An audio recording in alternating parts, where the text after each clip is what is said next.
Howdy everybody, Mr. Reed back, and I'm going to do a really short one this time. Just talk a little bit about one-sided limits. So everything that we've discussed so far about limits is talking about really both one-sided limits concurrently at the same time. So if the thing looks like it's going to be the same from the, I don't even know how to do this, right and left, we'll say both at the same time, then what we say is that the limit exists if it goes towards the same value. If it does something like this, then we say the limit does not exist. But we can split that up into just the limit from one side and the limit from the other side, and by doing that, we can have a bit of a discussion on whether it's approaching a particular value from just one side. And that's the whole idea behind one-sided limits. So what I have here is just an example that I'm going to carry forward. So f of x is equal to x squared as long as x is less than or equal to 3. And f of x is equal to 2 plus x as long as x is greater than 3. I don't know if I said less than or equal to, but it was. And so greater than 3 in the 2 plus x case. What that makes is the standard x squared parabola for all values in the real number system that are equal to or smaller than a positive 3. So it just has that nice parabola shape over here, and then it is this linear function, which has just got a slope of 1 and a y-intercept of 2, except for it doesn't actually have a y-intercept of 2 because it only exists when x is greater than positive 3. Since it only exists when it's greater than and not equal to, because we can't double define our x value at 3 or else we don't have a function anymore. That's important. This thing passes the vertical line test. There is no position where there are two y values for any one x value. So at this spot, we are actually on the parabola, and then every point just after that, or every value just after that, we jump down to this line. So it's open circle to represent that it's not equal to the end point there, and it's a closed circle to represent that it is equal to the end point for that particular spot. All right, so all I've done here is generated a couple tables. You can do this on a calculator just to double check and see if these seem okay. But the idea here is that I have just put in x values that approach the value of 3 from the left. So I'd be thinking of the number line, so values that are less than 3, like 2.5, 2.75, 2.9, 2.99, etc. So as we, if I've done this table properly, which hopefully is okay, then we would get values that are as follows. So 6.25, 7.5625, etc., etc. And it looks, from a visual point of view, like those values are getting really close to 9.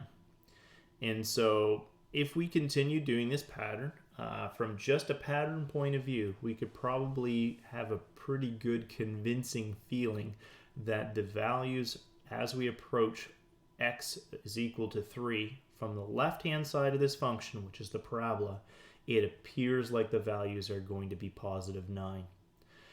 If we were to instead approach this same function from the other side of what's going on, so when values are greater than 3, then we have to follow the other rule because it's a piecewise function. So we have to follow the rule of what happens when your values are greater than 3. That's the linear function, 2 plus x.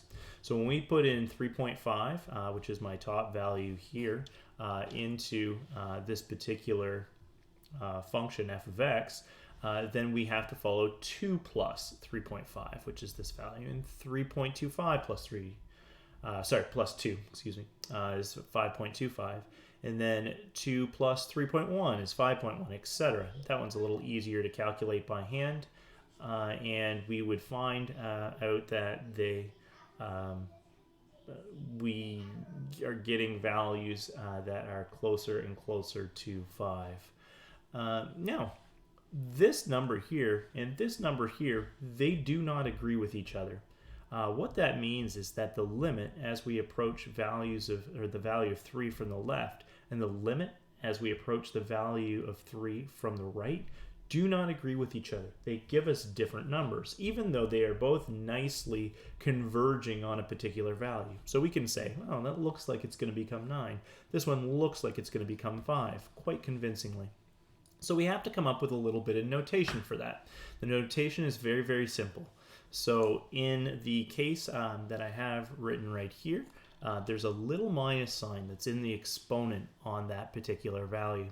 Now, a represents a constant in this particular expression, but it could be 8 or it could be 3 like we were just working with. So if the limit as x approaches a minus, you can think of minus as being where on the number line you're approaching from. So that means from the left. So I guess I could write that down here too. The limit as x approaches a L of f of x means one-sided limit from the left.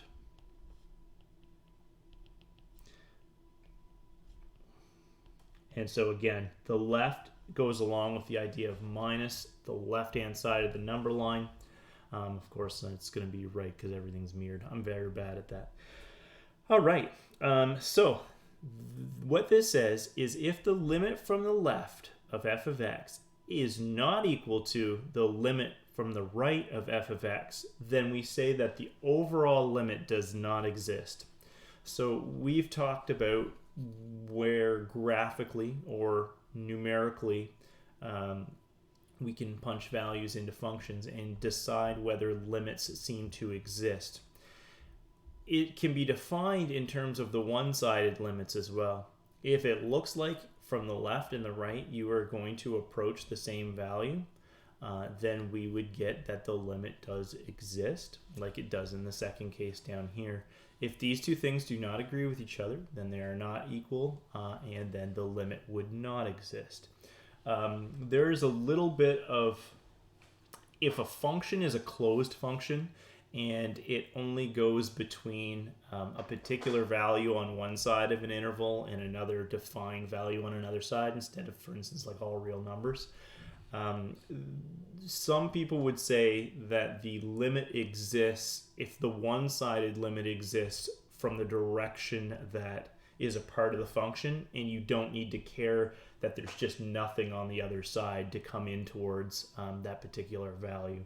So they might say that the overall limit exists.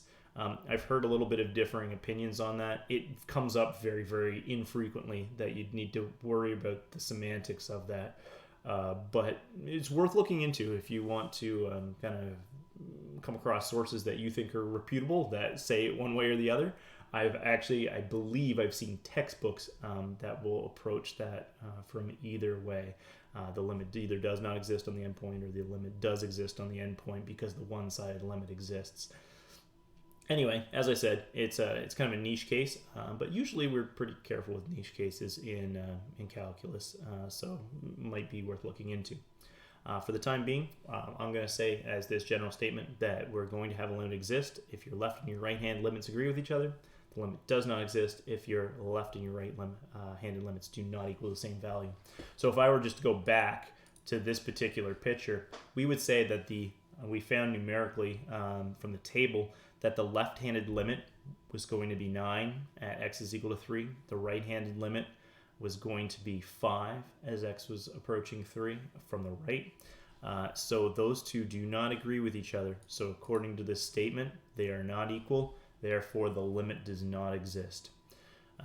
That's really all there is to one-sided limits. The most important thing is this notation with the minus and the plus. So get it sorted out, minus side of your number line, plus side of your number line, and then you'll be sailing. And that's one-sided limits. Real short. I'll give you a few things to work on.